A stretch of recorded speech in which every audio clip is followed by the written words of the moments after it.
paz do Senhor. Estamos aqui mais uma vez para falar da palavra de Deus, que é maravilhosa. Ontem vocês lembram que entramos em 1 Reis, capítulo 1, onde que Davi já estava idoso, foram buscar uma virgem para cuidar dele, né? Que ele não estava conseguindo se esquentar, aquelas dores de ossos, aquele sofrimento da velhice. Mas hoje nós vamos ver o seu filho aproveitando essa situação para usurpar o palácio, o reino, onde já estava designado por Deus para servir seu outro filho, né? O Salomão. Mas não adianta desafiar Deus, porque quando a gente entra contra uma pessoa que é de Deus, quando a gente quer usurpar algo que Deus não está naquele negócio, tem consequências. É verdade? Então que a gente possa vigiar e aprender com essa palavra, com a orientação do Senhor. Porque toda palavra é bênção, é orientação do Senhor para nossas vidas. Se você vai ver pela manhã, bom dia. Se for à tarde, boa tarde. Se for à noite, boa noite. O tema é algo forte, mas é para a gente se despertar. Efésios 6:11. Vista-se com toda a armadura que Deus dá a vocês, para ficarem firmes contra as armadilhas do diabo. O diabo sempre arma, ele sempre arma, mas cabe a gente estar revestido com as armaduras de Deus. Capacete da salvação, coraça da justiça, escudo da fé, a preparação do evangelho da paz, a espada do Espírito, que é a palavra de Deus. Então, quando a gente está na palavra, até vem as armações, as armadilhas, as traições, mas o Senhor mostra, o Senhor dá direcionamento e o Senhor dá livramento. Então, cabe a mim e a você estar atenta à palavra, estar atenta ao que está ao nosso redor. Amém? 1 Reis 1, do 5 ao 10. Do 6 ao 10, perdão. Absalão havia morrido, agora o filho mais velho de Davi, que ainda estava vivo, era Adonias, filho de Davi com Agite. Adonias era um homem muito bonito, Davi nunca o havia repreendido. Ele queria muito ser rei. Adonias arranjou carros de guerra, cavalos e 50 homens que iam a toda parte com ele. Veja que Adonias já começou a armar. Absalão, aquele maligno, morreu, agora ficou Adonias. E aqui diz que Davi nunca chamou a atenção de Adonias. A gente vê que como pai, Davi deixou muito a desejar. Davi não controlou seus filhos, não criou com ordem, com limites, e ele se criar de qualquer jeito. Agora imagina filho de reis, mimados, né? Totalmente respeitado por todos aqueles que estão ali, é para deitar e rolar. Desculpa a expressão. E Adonias agora estava articulando, armando para tomar o reinado de seu filho, o qual Deus tinha escolhido, né, que era Salomão, para ficar com ele. Não adianta eu e você querer o que Deus não tem para gente. Não adianta estar com armação, com mentira, com maquinação, porque na hora certa o Senhor chega. Não adianta perder tempo falando mal das pessoas que são de Deus, porque Deus também chega e Deus está vendo.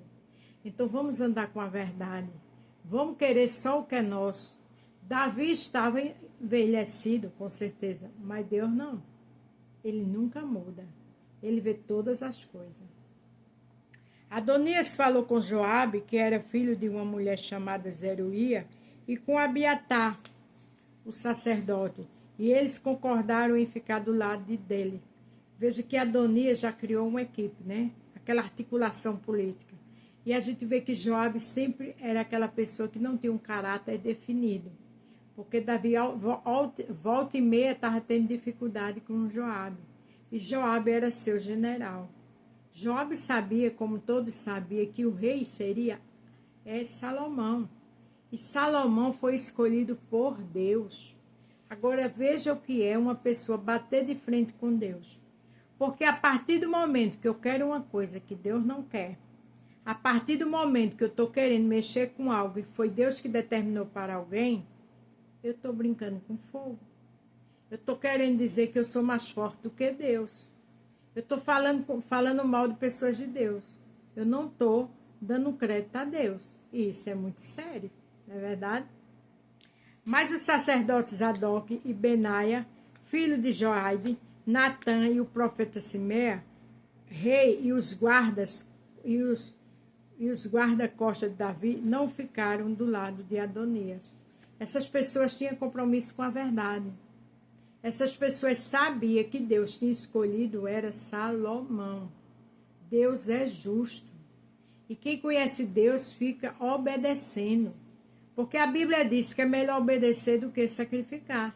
Então, mesmo Davi velho, mas essas pessoas entenderam que não era Adonias. E esse rapaz não tinha caráter. Como é que ia ser um bom rei? Armando, articulando, querendo destruir seu irmão a todo custo. Sabendo que foi Deus que escolheu ele. Não é verdade? Um dia Adonias ofereceu ovelhas, touros e bezerros gordos em sacrifício na pedra da cobra, perto da fonte de Rogel. Ele convidou os outros filhos do rei Davi e os sacerdotes do rei, que eram de Judá. Veja que ele ofereceu uma festa, do mesmo jeito que Absalão fez, para matar seu irmão. Quer dizer, a maldição estava de geração em geração, porque era o que eles tinham aprendido. Era um irmão se trair, é outro irmão vir e fazer a mesma coisa, porque Davi nunca colocou limite nos seus filhos. E agora, Adonias crente que ia ser rei. Não adianta armar, não adianta maquinar, porque Deus desmancha. A Bíblia diz que passa céus e terra, mas a palavra de Deus não passa. Fizeram de tudo, tramaram contra Daniel. Na hora certa, Daniel foi tirado da cova e os que tramaram foram jogados com todos seus familiares dentro. Daniel passou a noite todinha com os leões. A Bíblia diz que quando Daniel saiu, os leões rasgaram aqueles inimigos de Daniel no ar. Sabe o que é isso? É a justiça de Deus. Passa céus e terra, mas a palavra de Deus não passa. A Bíblia diz que os olhos do Senhor são como chamas de fogo dentro dos bons e dos maus. Ninguém faz algo contra Deus para ficar por isso mesmo. Se você ou eu for contra uma autoridade, vai ter consequência. Imagina contra a autoridade máxima do mundo, que é o Senhor. Pai, Filho e Espírito Santo. Não é verdade? Porém, não convidou o seu meio-irmão, Salomão, nem Natã, o profeta, nem Benaia, nem os guarda-costas de Davi.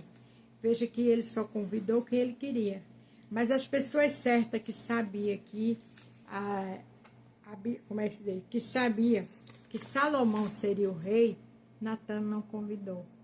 Porque estava em conchavo político, em armação, em maquinação. E Deus só olhando de lá. Porque às vezes as pessoas faz e pensam que Deus não está vendo. Está com fofoca, com kikiki, com calúnia, com mentira e acha que Deus não está vendo. Deus está em todo lugar. Não é só na hora do culto, não. Não é na igreja ou em casa quando a gente cultua, não. É em todo lugar. Ele está acompanhando os meus e os seus passos. Ele é o justo juiz. Lá em Naum, capítulo 1, verso 3, ele diz que não tem um culpado por inocente. Mas essa parte de Natã, vamos dar continuidade amanhã. Veja o que fala do invejoso, que era o caso de Natã. Provérbio 27, 4. O ódio é cruel e destruidor, mas a inveja é pior ainda. Quer dizer, a inveja é pior do que o ódio. E era quem que estava com inveja? Natã. Armando ali, fazendo churrasco para usurpar o reinado do irmão. Mas ninguém muda o que Deus quer. Deus é Deus, nos céus e na terra. Ele disse aos discípulos, lá em Mateus 28, todo poder foi me dado nos céus e na terra. Glória a Deus. Olha o que diz aqui, em Mateus 26, do 47 ao 50. Jesus ainda estava falando quando chegou Judas, um dos 12 discípulos. Vinha com ele uma grande multidão armada com espada e porretes. Se fizer isso com Jesus, imagina comigo e com você. Judas andava com Jesus. Judas ceava com Jesus. Judas era o quê? O tesoureiro da obra. Mas ele fez isso. Imagina outras pessoas. que tinha sido mandado pelos chefes de sacerdote, pelos líderes judeus, com porrete, tudo para pegar quem? Jesus. O traidor tinha combinado com eles um sinal. Ele tinha dito: prenda o homem que eu beijar, pois é ele. Se Judas fez isso com Jesus, santo, purificado e maravilhoso, imagina os Adonias comigo e com você. Todo lugar tem Judas, irmãos. Vamos vigiar. Olha o que ele diz. Ele tinha dado um sinal. Judas foi perto de Jesus e disse: mestre, que a paz esteja com o Senhor. E o beijou. O sinal foi o beijo. Cuidado com Judas. Cuidado com Adonias. Porque se eu e você estiver orando, o Senhor mostra quem é quem. Jesus respondeu: amigo, o que você vai fazer, faça agora. Então, eles chegaram, prenderam Jesus e o amarraram. Já pensou? Com Jesus santo, maravilhoso, aconteceu isso? E comigo e com você? Não é de se estranhar que o irmão Adonias queria destruir seu irmão Salomão. Deus vê todas as coisas. Deus é o justo juiz. Então, cuidado com as armadilhas de Satanás. Fique em pé e de pé e atento e atenta, porque Deus mostra qualquer situação. Fique na posição que o Senhor quer. Fique em oração, em adoração, porque Jesus mostra quem é quem. Esteja perto de pessoas que se parecem com Jesus. Fuja dos Adonias. Fuja dos Judas, porque Deus mostra. Amém? Lembre-se do tema. Efésios 6:11. Vista-se com toda a armadura que Deus dá a vocês para ficarem firmes contra as armadilhas do diabo. Amém? A paz do Senhor, fique todos com Deus e até amanhã.